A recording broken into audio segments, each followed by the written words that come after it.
और इस वक्त एक बड़ी खबर आपको बता दें, प्रदूषण पर केंद्र सरकार ने हलफनामा दाखिल किया है। इस वक्त की बड़ी खबर, केंद्र सरकार ने सुप्रीम कोर्ट में प्रदूषण को लेकर हलफनामा दाखिल किया है। प्रदूषण रोकने के कदम पर जानकारी दी गई है केंद्र की तरफ से। टास्क फोर्स के गठन पर जानकारी दी गई है केंद्र सरकार की तरफ से। प्रदूषण को लेकर सुप्रीम कोर्ट कई बार चिंता जाहिर कर चुका है और ऐसे में केंद्र सरकार ने यह हलफनामा दाखिल किया है, जिसमें बताया गया है कि प्रदूषण रोकने के क्या कुछ कदम इस वक्त केंद्र सरकार उठा रही है। इसके साथ ही टास्क फोर्स का जो गठन किया है उसके बारे में भी विस्तार से जानकारी इस हलफनामे के जरिए दी गई है। एहतेशाम इस वक्त हमारे साथ मौजूद है।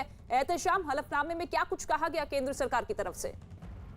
देखिए, कल ही इस मामले में सुनवाई हुई थी, जिसमें सुप्रीम कोर्ट ने केंद्र सरकार और बाकी जो राज्य सरकारें हैं दिल्ली एनसीआर में, उन सबको ये कहा था कि आप लोगों के पास कोई एक्शन प्लान नहीं है कि प्रदूषण से किस तरह से निपटा जाए और अगले साल दोबारा ये इस तरह की चीजें होंगी। तो 24 घंटे के अंदर सुप्रीम कोर्ट ने सभी सरकारों से कहा था कि आप लोग अपना एक्शन प्लान दीजिए, जिसके तहत आज केंद्र सरकार ने अपना हलफनामा दाखिल किया है, जिसमें उन्होंने कहा है कि हमने एक एनफोर्समेंट टास्क फोर्स बनाया है जो ये देखेगी कि जो आदेश है सरकार के वो लागू हो रहे हैं कि नहीं। क्योंकि सुप्रीम कोर्ट ने पहले ही ये कहा था कि आप प्लान तो बहुत बना लेते हैं, आदेश जारी कर देते हैं, लेकिन वो जमीन पर लागू नहीं होता। तो इसीलिए आज सुप्रीम कोर्ट को ये बताया गया है कि एक एनफोर्समेंट टास्क फोर्स बनाया है जो ये देखेगी कि सारे आदेश का पालन हो रहा है या नहीं। और साथ ही साथ ये भी कहा गया है कि दिल्ली और एनसीआर के जितने भी स्कूल और कॉलेज, दूसरे शैक्षिक संस्थान हैं, उन सबको अगले आदेश तक के लिए बंद कर दिया गया है, क्योंकि इस पर भी कोर्ट ने ऐतराज जताया था।